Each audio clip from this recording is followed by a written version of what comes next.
Reese, let's go! Hey guys, it's Ryker and Reese Warren with Two Us of the Arts Project, and today we're going to be interviewing Gareth Williams. Have a great interview. See you guys later. See you later. Staked out a 3-mile stretch of Sigmund Road overnight. Nothing. First light put in search teams on the ground and in the air. We have agents questioning known clan members in the area. We'll find the body, but Jim here says you might be able to help us find the caller. You won't find a body. Oh, I'll find it. Got 250 searchers working grids, canine units. There is no body. He's not your man. Excuse me? It might be the same caller as the Terrell case, but he's not your killer. It's a hoax. You can tell me that by listening to a tape once. Same tape we've been listening to since midnight. Think about it. The entire purpose of organizations like the Klan is to sow terror. Why would they wait until number 18 to claim responsibility? Young man, I've been dealing with the Klan my whole life. Sometimes their only purpose is to kill whatever black person they can get their hands on. I have no good reason to doubt this just because it's not what you want to hear. But then why call the police, not the press?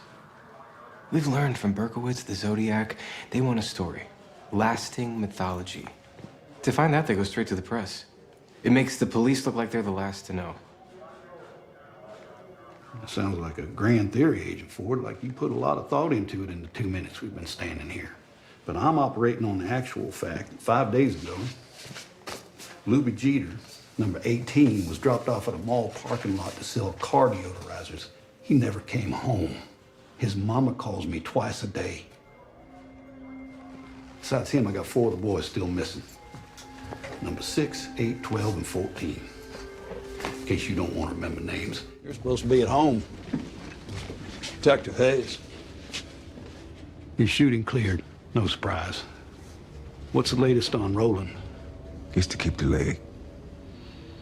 Won't be the same, but it's a lot better than Dilla and Bone got. They found the boy's backpack, a girl's shirt. Both at Woodard's place. Yeah, it was him. What? Oh, something's wrong here. If it was him, that ain't all of it. Other people involved. The kids are meeting somebody. Jesus Christ, you were there. Wayne, you see what's happening out here? Press is making the county a hee-haw sideshow. May have gotten some help with that. Okay, detective, stick to the evidence. And it only goes one way. Let's not draw out the family's pain any longer. Our official position is Woodard murdered both children. That's it. Take some time. Probably a medal in this. Warren, I don't want to take time. I don't give a shit about medals, I'm telling you. Enough. He killed 10 people, Wayne. You were there. It's done. Your cell investigation brought to false conclusion. Sources say case far from solved. And what sources, Detective Hayes, could this headline be alluding to? I didn't know. We're looking at suing your little girlfriend. Your man here, he suggested you got taken advantage. Like you too pussy-struck to have known what she was doing. We think you owe the department your own op-ed. You're going to write a statement explaining that fragments of hearsay were used without your consent, the facts were misrepresented, that the woman who wrote this did so without your cooperation.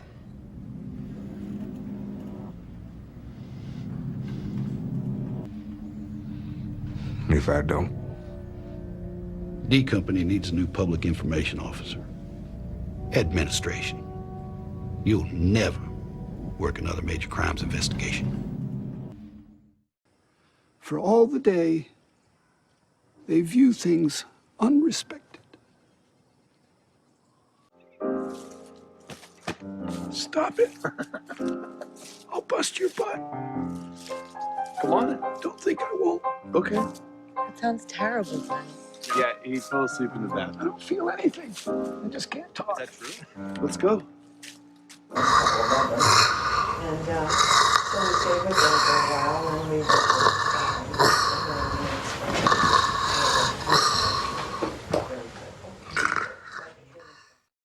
How've you been, Gareth?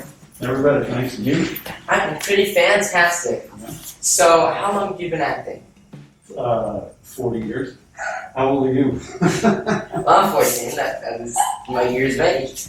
40 years. 40 years. So when did you start? I started in college in 1979. Maybe it isn't 40, I'd have to do the math. Are you good at math? 1979, that is 40 years, that's 41, yes. You look at me, I did math! I'm sorry. I'm proud of myself. Sorry. You've been doing this for 41 years. 41 years. What keeps you going? Love of it. What do you love about it? Do you love the industry itself, or the people in it, or just the fact that you express yourself? Pretty much, even the things I don't like, I love. I like I'm one of those actors that I'm only happy if I'm on set. I'm pretty miserable to live with if I'm not. Okay. And those are the best types of actors. I mean, because they're the most successful because, you get the love for it. It's more powerful than anything else. So, can you explain to me, you're happiest on set and you're miserable when you're at home because you're not on set. How does that work in a sense for you? What's like your mindset towards acting? A lot of broken relationships. That's how it works. I'm sorry, the question is exactly what? Well, what's like your mindset towards acting, being on set?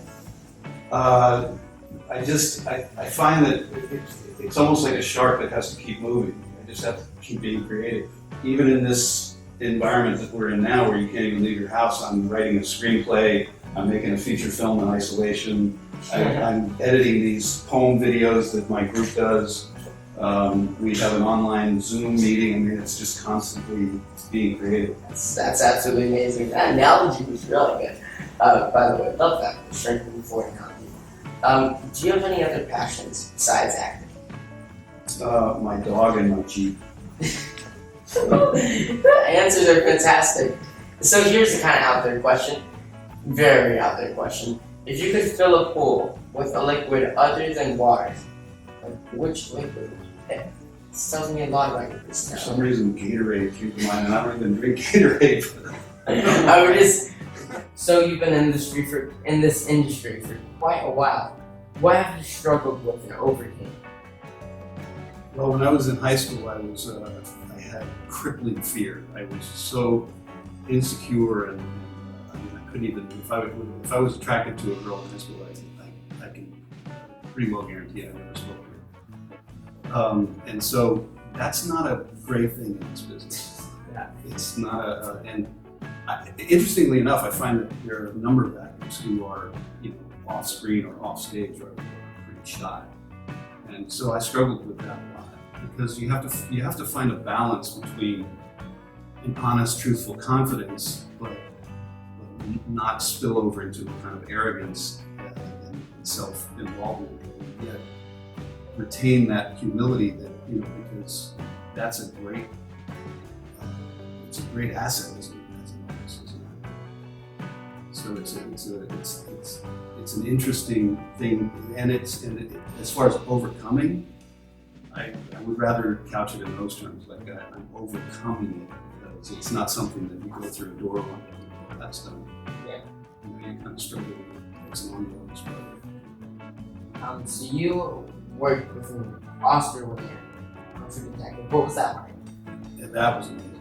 He is one of the finest people I've ever met in this industry. Why is it? Because he's an amazing artist, first of all. He's a two-time back-to-back Academy Award-winning actor, well-deserved.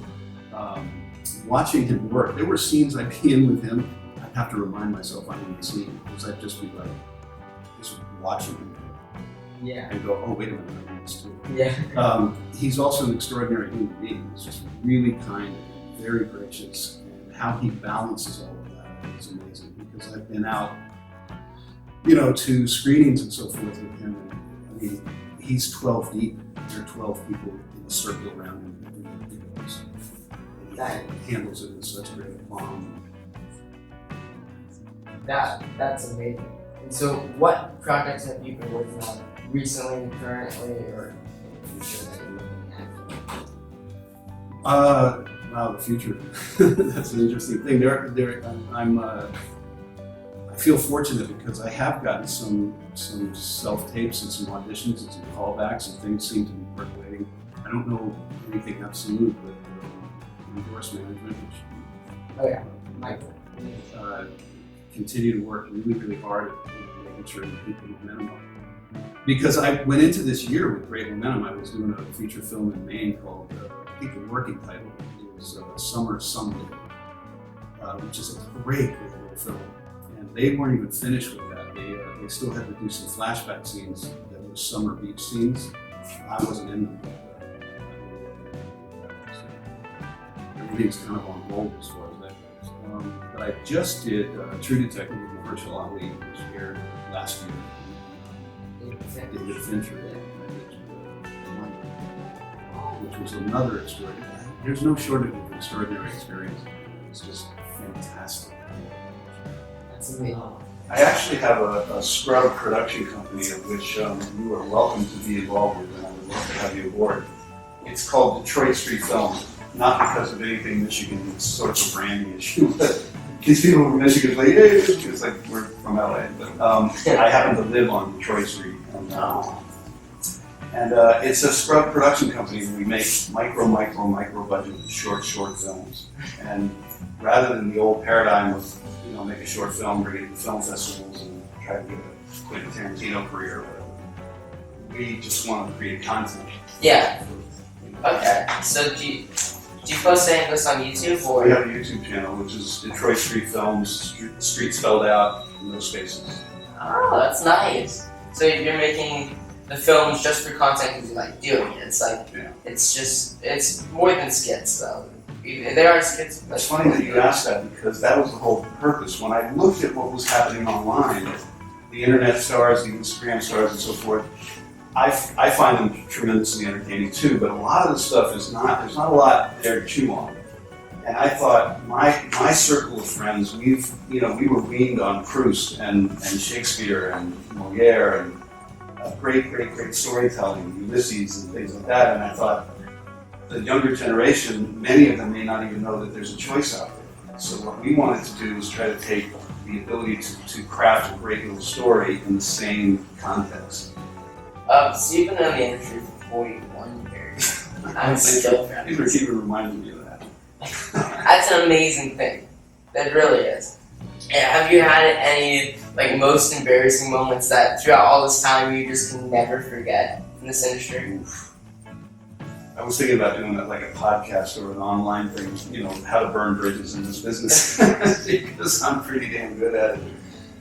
Yeah, there's one. I don't know how far I can go into it, but yeah, it's cringeworthy, and every time I think about it. Any super general I was doing this movie, Snow Falling on Cedars, and which starred Ethan Hawke, who I happen to know a little bit from New York. We had sort of sister theater companies, Naked Angels is mine, and Malabar is his, so we crossed paths a lot. And I was getting off the plane, and I'm in the concourse of the airport, and I bump into him. And he goes, "What are you doing in Vancouver?" This is in Vancouver. He said, "I'm doing Snow Falling on Cedars." He said, "I'm in that." And I was like, "I know." And we had a little conversation. He said, "Listen, when they give you your call time, make sure they're going to use you because they'll call you in early." And usually that would go in one ear and out the other. And I should have let that happen. Yeah. It's way too long a story, but one thing led to another, to where I was on the set in the most remote part of Canada. And they didn't even have phones in our hotel rooms. I get a knock on the door, a message at the desk. I go there and the PA says, "Your call time is whatever." And I said, "Am I working?" And oh no. They said, "Oh no." "Yes, of course." And so now cut to months later, I'm playing softball over at the softball. This co-ed softball over at the Civic Design Center. And this woman was sitting next to me and she goes, "You're Gareth Williams." I said, "Yeah." "You did Snow Falling on Cedars." I said, "Yeah." She said, "Yeah, Kathleen Kennedy was really pissed off at you, executive producer." I said, "Why?" She said, "Well, you copped an attitude." And a valuable lesson is that Ethan Hawke can think whatever he wants. The truth of the matter is they can call me in at 6 in the morning and use me Friday. I don't care. I'm happy to be on set, and I have no business parroting whatever he thought or felt. It was a lesson learned. Yeah. But yeah, that's one of the more embarrassing. True to yourself, kind of thing there. And have you had a most amazing moment you'll never forget, or most amazing project you worked on? That's hard because I've done a lot. Yeah. it's harder to pick that up because there are far fewer negative experiences that I've had because we're the lucky ones. We're the lucky ones, and I always remember that. I think gun to head, like what would be, I did a movie which was 100% improvised. Not one single word was written on a piece of paper. Okay. It was called POV, a Danish produced movie, and we shot it all here, but it was 3.5 months of shooting with no script. And it was an extraordinary experience. That seems like really, I don't know, it's like, that's like the modern day version of guns, like a Buddhist temple kind of imitating. It's just like otherworldly to me. Yeah. You definitely had to transcend the normal trappings of how you approach the work. We had cameras on me all the time. Going to the bathroom, so getting up in the morning, everything. So I just had to remain. And do you have anything like really excited or planned, like coming up very recently, or not necessarily just in acting, but with your life as well? Well, like I said, the production company, Detroit Street Films, and we have a reading series. We meet in a fire station every other week in Hollywood. We can't now, so we're doing a Zoom version of it, the station house Zoom room, we call it. But any reason you meet in a fire station, or is it just because we got it for free? Oh, that's a pretty good reason to meet in a fire station. I mean, and they've been great to us. We've been there for 5.5 years. Whoa. Meet every other Tuesday night for 5.5 years there. We read scripts and we figure out, and so we've shot about 20 short films, and we do this thing, which is also picking up momentum, is that every time we meet, we do a group poem. So we'll vote on whether we're going to go with a title or a theme, and once that's determined, let's say it's a title, people will give suggestions of the title.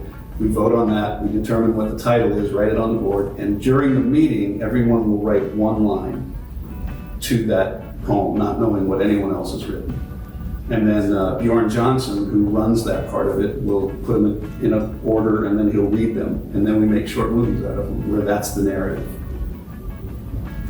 What? Yeah, and they're on our Detroit Street Films YouTube channel. So, That's like a challenge. That is extraordinary and brilliant. That is completely out there.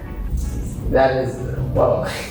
So you make a poem completely random, they put them together, pieces together, and then you make a film. Yeah, and some of them are quite compelling. Well, that's fantastic. That's amazing. Well, thank you very much for the interview. And I'll see you guys in the next segment. Hey guys, it's Reese, and welcome back to the Artist Report. Today I'm going to do some tricky riddles with Gareth. Okay, are you ready? I'm ready. We measure my life in hours. I serve you by expiring. I'm fast when I'm thin, and slow when I'm fat. The wind is my enemy. When am I? 10. Wow. I'm gonna give you 10 seconds. 10, 9, 8, 7, 6, 5, 4, I have no 3, idea. 2, I don't know, a sail. 1. Okay, What is it? it's a candle. That's great. Okay, Mr. Gareth. So we have one more riddle to do. Okay, because I was so good at the first one. I have cities, but no houses. Mountains, but no trees. Water, but no fish. What am I? An anthill. No. I'm gonna give you 10 seconds. 10, And no hints. 9, Yeah. 8, Cities. 7, 6, 5. I'm gonna give you a hint. It's written. It's on paper.